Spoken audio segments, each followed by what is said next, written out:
నేడు 2024 సార్వత్రిక ఎన్నికలకు సంబంధించి చిత్తూరు జిల్లాలో నగిరి నియోజకవర్గానికి ఒకంత ప్రత్యేకత సంతరించుకుందని చెప్పొచ్చు. ఎందుకంటే సినీ నటి రోజా ఇక్కడ ప్రస్తుతం సిట్టింగ్ ఎమ్మెల్యేగా మంత్రిగా కొనసాగుతున్నటువంటి పరిస్థితి.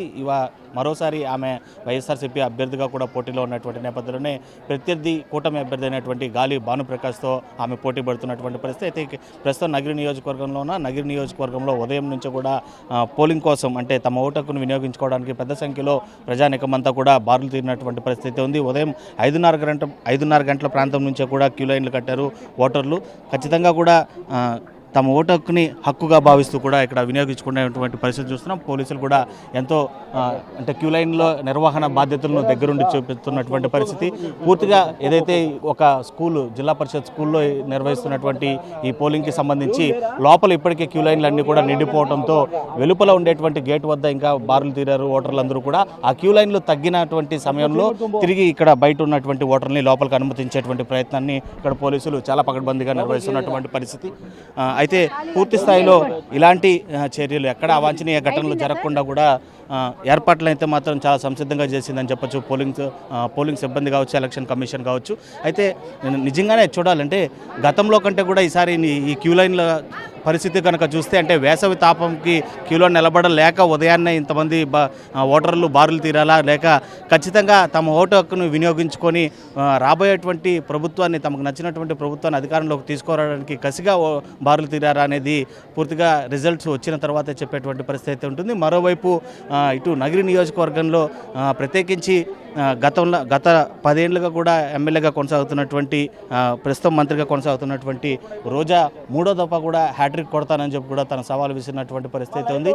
మరోవైపు అధికారంలోకి తిరిగి రెండోసారి తీసుకొని వచ్చేటువంటి ప్రయత్నాన్ని రాష్ట్ర వ్యాప్తంగా కూడా తమ అభ్యర్థులే కాదు అందరూ కూడా ప్రజలందరూ కూడా తమ పార్టీని ఆశీర్వదిస్తారని చెప్పి రోజా అనేక మార్లు మీడియా ముఖంగా కూడా తెలియజేసినటువంటి పరిస్థితి. అయితే వైఎస్ఆర్సీపీ పార్టీలోనే ఒక ఫైర్ బ్రాండ్గా ఇటు కూటమి అభ్యర్థులు కావచ్చు, మరి ఏ ప్రత్యర్థులైనా కూడా వైఎస్ఆర్సీపీని కానీ లేదా జగన్మోహన్ రెడ్డిని కానీ ఏదైనా విమర్శిస్తే వెంటనే స్పందించేటువంటి రోజాకు చేదు అనుభవం అనేకం ఎదురయ్యారు. నగిరి నియోజకవర్గంలో సొంత పార్టీకి సంబంధించినటువంటి నేతలే ఈ దఫా సపోర్ట్ చేయకుండా పోవడం, అదేవిధంగా చాలా వరకు కూడా వైఎస్ఆర్సీపీ ప్రధాన క్యాడర్ అంతా కూడా కూటమిలో జాయిన్ అయిపోవడం, మరోవైపు మంత్రి పెద్దిరెడ్డి సహకారం అందించాలని చెప్పి అధినేత జగన్మోహన్ రెడ్డి చెప్పినప్పటికీ కూడా మంత్రి పెద్దిరెడ్డి వర్గాల నుంచి ఎటువంటి కూడా సానుకూలమైనటువంటి పవనాలు రోజాకి వేయకపోవడం, ఇవన్నీ కూడా అంచనాలు ఇక్కడ యొక్క ఫలితాలను నిర్ణయించేటువంటి పరిస్థితి చాలా స్పష్టంగా కనిపిస్తుంది.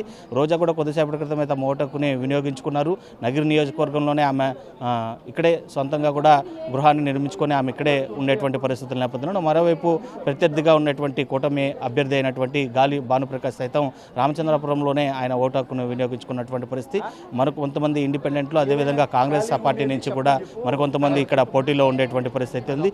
ఏదేమైనా నగిరి నియోజకవర్గంలో ఇప్పటిదాకా ప్రశాంతమైనటువంటి వాతావరణంలోనే ఓటింగ్ ప్రక్రియ కొనసాగుతుందని చెప్పొచ్చు. ఇక జూన్ 4న వెలువడేటువంటి ఫలితాల్లో రోజా భవితవ్యమే కాకుండా రాష్ట్ర భవితవ్యం కూడా బయటపడేటువంటి పరిస్థితులు చాలా స్పష్టంగా కనిపిస్తున్నాయి. ఇవాళ సాయంత్రం 6 గంటల వరకు కూడా ఇక్కడ ఏదైనా అవాంఛనీయ ఘటనలు జరగకుండా తీసుకోవాల్సినటువంటి అన్ని జాగ్రత్త చర్యలను ఎలక్షన్ కమిషన్తో సహా చిత్తూరు జిల్లాకు సంబంధించినటువంటి ఎస్పీ కూడా భద్రతా ఏర్పాట్లను పరిశీలిస్తున్నటువంటి పరిస్థితి చాలా స్పష్టంగా నగిరిలో కనిపిస్తుంది. వీడియో జర్నలిస్ట్ లేదు Lokesh reporting for RTV Nagari. మరిన్ని వీడియోస్ కోసం ఛానల్ ని సబ్స్క్రైబ్ చేయండి. లేటెస్ట్ అప్డేట్స్ కోసం వాట్సాప్ ఛానల్ ని ఫాలో చేయండి. అండ్ లింక్ డిస్క్రిప్షన్ లో ఉంది.